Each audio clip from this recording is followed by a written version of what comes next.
د زنانه مقام په اسلام کې واضح دی، خو د زنانه مقام په جاهلیت کې څه و، د زنانه مقام په یهودیت کې څه و، د زنانه مقام په نصرانیت کې څه و، او د زنانه مقام نن د یورپ او د مغربي معاشرې سره څه دی. زنانه افلاطون هغه لوی لوی حکیمانو چې ځان ته عقلمند ویلي، ځان ته حکیمان ویلي، ځان ته هوښیاران ویلي، هغوی به دا ویل چې زنانه هر زنانه دا د سپلۍ په شانتې ده، پخپو کوي چې کله روغه و سپلۍ ده، چې کله خرابه شوه یا یې ډیران ته وله او یا یې تنور کې ورواچوه. د اسلام نه مخکې کفر، یهودیت او نصرانیت زنانه یو متاع جوړه کړې وه. د عربو په معاشره کې، د قریشو د مشرکانو په معاشره کې زنانه څه ته ویلي؟ زنانه د پاره د سره حق نه و، په میراث کې محرومه وه. ولی زنانه توره نشي اوچتولی، زنانه جنگ نشي کولی، زنانه په میراث کې محرومه وه. زنانه یو زنانه د هغې باندې تعداد نه معلوم، یو سړي به 100 ښځې کولې هم یې کولی شولې، یوه به ښځه وه او نورې به ځوړندې پاتې وي. زنانه دپاره په عربو معاشره کې مقام دا و چې کله به خاوند وفات شه یو کال به هغې عدت تېرو. څنګه عدت به یو څښا ګنده د زناورو کوټې ته به یې دننه کړله، خوراس کاک به د دروازه کې د زناور په شان ورته کېښوده، نوکان به یې نه کټ کول، مخ ته به یې اوبه نه اچولې، څښا خیرنه او ګنده به وه. یو کال پس چې به راووتله دې زنانه نه به دومره بدبویي روانه وه چې یو څو پچې به یې لاس کې ورکړې. وایي دا زنانه چې به کوم څاروي باندې ولګېدله او په کوم څاروي به کېناستله، د دې د بدبویۍ د وجې نه به هغه څاروی مړ کېده. دا د عربو مقام و چې زنانه ته یې ورکړی و. یهود چې نن ځان ته مهذبه خلک وایي، هغوی زنانه ته مقام دا ورکړی و چې کله به زنانه ناجوړه شوه، ماهواري به یې راله، حیض به یې راغی، دا زنانه لم یواکلوها ولم یشاربوها، خوراک سکاک به ورسره نه کو، د کوره به یې وایستله، د لاس اوبه به یې وله نه راغستلې، هغې سره به تعلقات نه ساتل. ولې دا ګنده ده، د زناور نه به یې هم ښکته ګڼله. په عربو کې زنانه به یې دې له ساتلې چې په هغوی باندې زنا وکړي، په هغوی باندې فحشا وکړي. یوه زنانه به وه، 10 کسانو به ورسره بدکاري وکړله، ماشوم چې پیدا شه 10 واڼه به یې راوغوښتل او ورته به یې وویلې چې کم یو سړی ستا خوښي دا ماشوم به د هغه بچی شي. 10 او 20 کسانو یوې زنانه سره کل عام بدکاري کوله. اسلام راغی، اسلام یو مقام ورک. اسلام وویل زنانه یا به موري. صحابي راځي، یا رسول الله صلی الله علیه وسلم جهاد ته ځم، خو مور مې ژوندی ده. رسول الله علیه السلام ورته فرمایي فالزم قدمها، د مور د خپو سره اوسېږه، فإن تحتها الجنه، ستا د مور د خپو د لاندې جنت دی. اسلام ویل الجنه تحت اقدام الامهات، جنت چې ګوري د میندو د خپو د لاندې د هغوی خاورې راله، د هغوی خپې ښکلوه، هغوی خدمت کوه، د مور تابعداري کوه، جنت په همدغه ځای کې دی. صحابي راځي، من احق الناس بحسن صحابتي، د چا سره ډېر ښه وکم؟ رسول الله علیه السلام ورته فرمایي امک، مور سره، بیا وای بیا مور سره، بیا وای بیا د مور سره، او بیا 4م نمبر د پلار سره. اسلام ویل زنانه به یا لوري عائشہ رضی اللہ عنہا فرمائی نبی کریم صلی اللہ علیہ وسلم ته قصه ورته کوي یو سوالګره ښځه راله 2 ورسره نوڼه وي ما نه سوال وکړ په ټول کور کې یوه کجوره وه ما وله ورکړله هغه مور کجوره واخیستله او نیمه کړه نیمه یوې لور ته او نیمه بلې ته ما وله بله کجوره ورکړه دویمه مور لا خوړلې نه وه چې هغه لوڼو ورته بیا لاس ونیو وایي د مور د خولې نه هغه یوه کجوره هم لوڼو ته ورکړله رسول الله علیه السلام فرمایي چاله چې الله لوڼه ورکي یوه یا دوه یا درې او د هغوی پاللو کې کن سترا له من النار الله به د لوڼو په پاللو د ده او د جهنم په منځ کې پرده راولي د اوره به بچ کي زنانه خور شوله کمه خور چې دا د سړي سره په میراث کې شریکه شو د ورور سره په میراث کې اسلام ظلم نه دی کړی چې زنانه ته نیمه حصه ورکوي نه 2 مقامونه دي د زنانه په میراث کې په 4 مقامونو کې زنانه د سړي نه ډېره علي زنانه ته چې د ورور سره نیمه ورکوي د دې زنانه خاوند دي د هغه نه هم 8 حصالي د بچو نه 6 حصالي د زنانه حصې چې راجمع کړي د ورور د میراث نه په اسلام کې ډېرې جمع کېږي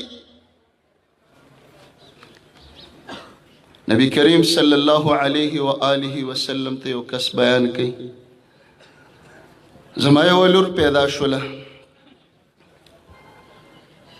چې لور مې پیدا شوله زه نه ومه په کور کې کور ته چې رالم د 6 کالو ماشومه وه په کور کې د زنانو پیزار پروت دی ما ویل دا وی مور یې راته وویل چې دا د دې ګاونډیانو ماشومه من کره راغلې ده ورځې تېرېدلې ما ته پته ولګېده چې دا زما لور ده ولې د عربو په معاشره کې د زنانه مقام وإذا بشر أحدهم بالأنثى ظل وجهه مسودا وهو كظيم چې لور به وشوه مخ به تک تور یتوارى من القوم خلکو سره به نه میلاوېده ایمسکه علی هون ام یدسه فی التراب سوچ به کو چې دا لور ژوندی په خاورو خښومه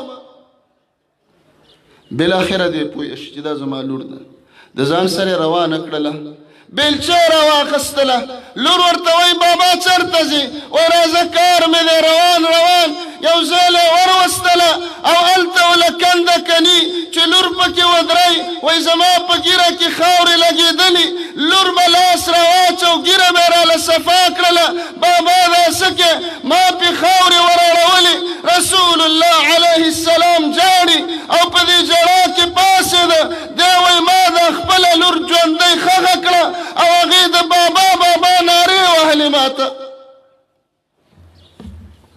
دا مقام و د ښځې دا عزت و چې هغوی ورکړی و اسلام خو یو مقام ورکړه ښځه د زنانه زوجه شوله دا به د کور سرپرستی دا به د کور مشری خاوند به ګټي خاوند به خوله وباسي خاوند به مسافري کوي خاوند به لاسونه تړاکې کوي خو دې زنانه ته چې د ملک او د بادشاهنې په شانتې به ناست دی ته به یې ګټي دې له به یې راوړي د دې د جامې د دې د اوبو د دې د ډوډۍ غم به سړي باندې لازمي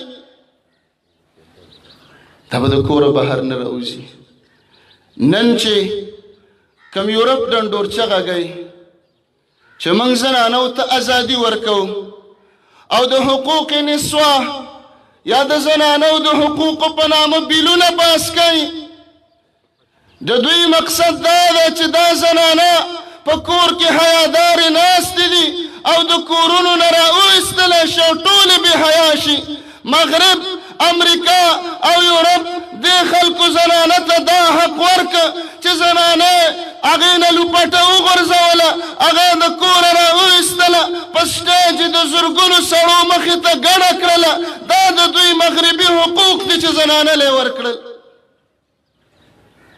ولې موږ نه ګورو په دې خپل وطن کې د لاهور نه چې ډایو را روانئ د دې ځای نه چې فیصل آباد ته ډایو ځي کراچۍ ته ځي په هغې کې کلینډره څوک ده زما مسلمانه خور د کافره نه ده، یا به د پنجاب خوري، یا به د لاهور خوري، یا به د کراچۍ اوسېدونکي خوري، یا به د پېښور اوسېدونکي یوه خوري د 3740 سړو نوکره ده. په دې بس کې به هغه سر او دې سر له راځي د شرمخانو دا وږي نظرونه به ورته ګوري او دا به یو پیاله اوبه خلکو باندې تقسیموي. دا د مغرب او دا د یورپ او دا د دې کفارو حقوقو چې راویستله د کور نه، دا زنانه به د پېښور په اډو کې شپه کوي د پردو ډریورانو سره. دا حقوق دي چې دوی ورکړل. مارچ را روان دی، په 8 د مارچ باندې ازادي مارچ ورته وایي. ښځو ته موږ ازادي ورکوو.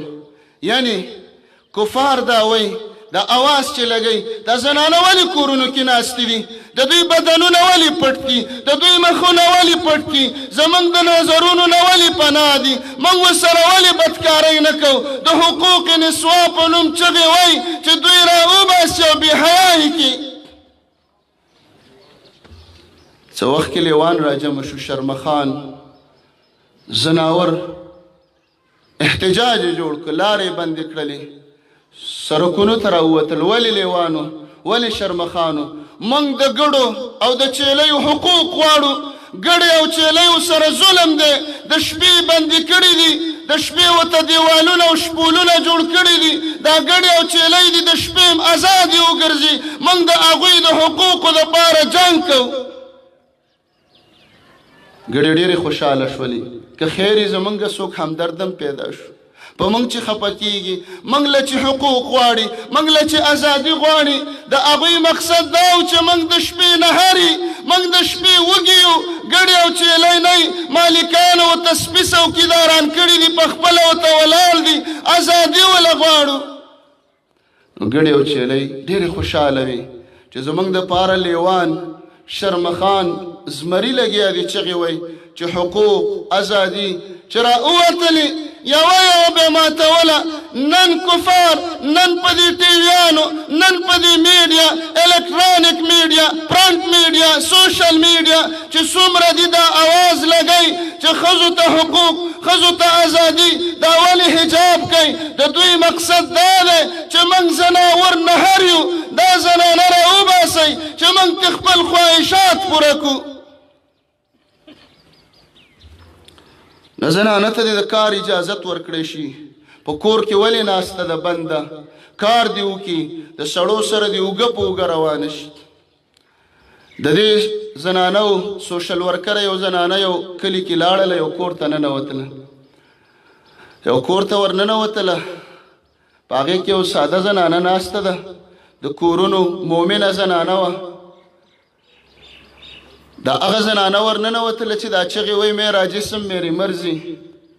دا په اسلام آباد کې، په لاهور کې، په پېښور او کراچۍ کې یو څو طلاقې شوي، یو څو رد شوي، یو څو هغه ټوکریو ته غورځېدلي هغه زړې جرابې لګیا دي، دوی د ښځو د حقوقو چغې وایي. نو دا زنانه لاړله، زنانه ته وایي خاوند دې څه شي؟ وایي خاوند مې بهر تللی دی، کار کوي، پټي ته لاړه. نو په دې کور کې غوا ولاړه وه. نو دا د میرا جسم میری مرضی والا زنانه ورته وایي چې ستا او د دې غوا یخورې څه فرق دی؟ هغه هم بچي راوړي، تم بچي راوړي، هغه هم پی ورکوي، تم پی ورکوي، هغه هم په کور کې ولاړه ده، تم په کور کې ولاړه. لږ ساعت تېر شو، سړی د پټو نه راغی، خر او خره ورسره وه، کور ته یې را دننه کړه، ستړی ستوړی و. دې مؤمنې زنانه دې سوشل ورکرې ته مخ راواړو چې وانټي و د میرا جسم میری مرضی والا و د حقوق نسوا والا، ستا او د دې خرې څه فرق دی؟ هغه هم کار کوي، تم کار کوي، هغه هم جاب کوي، تم جاب کوي، هغه هم نوکره ده، تم نوکره، هغه هم بهر ګرځي، تم بهر ګرځي. حقوق نسوا دې ته وایي. زنانه به راوځي، دوی له چې دی میرتن ریس کې حصه ورکوي. ولی دوی به ریس لګوي، زنانه به راوځي کرکټ به کوي، زنانه به راوځي. او هره ورځ موږ په میډیا اورو د 3 کالو د 4 کالو چې زمونږ په خوله نه راځي د دې ماشومانو سره بدکاریانې کېږي. څوک یې کوي؟ بله ورځ په لاهور کې د یونیورسټۍ یو سټوډنټ هغه راځي یو زنانه بېهوشه حالت کې راوړي په اسپتال کې پرېښوده وتښتېده زنانه مړه شوله. د کیمرون چې معلومات وکړه سړی گرفتار کړه.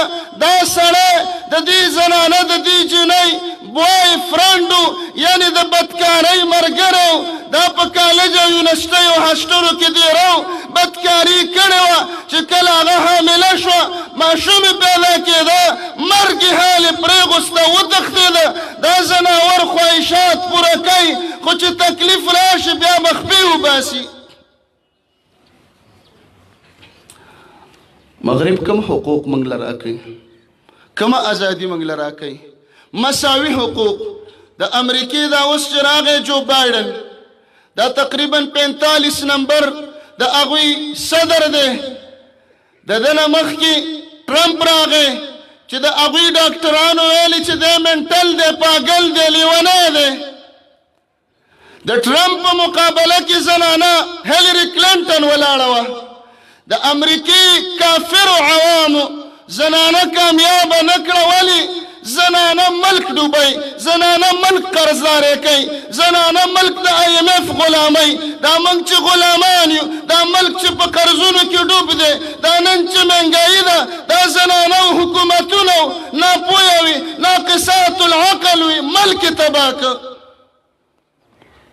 نو د امریکې عوامو زنانه له اوټ ورنکړه، زنانه کامیابه نه کړه، بلکې لیونی ټرمپ هم خوښ دی خو زنانه نه کامیابه.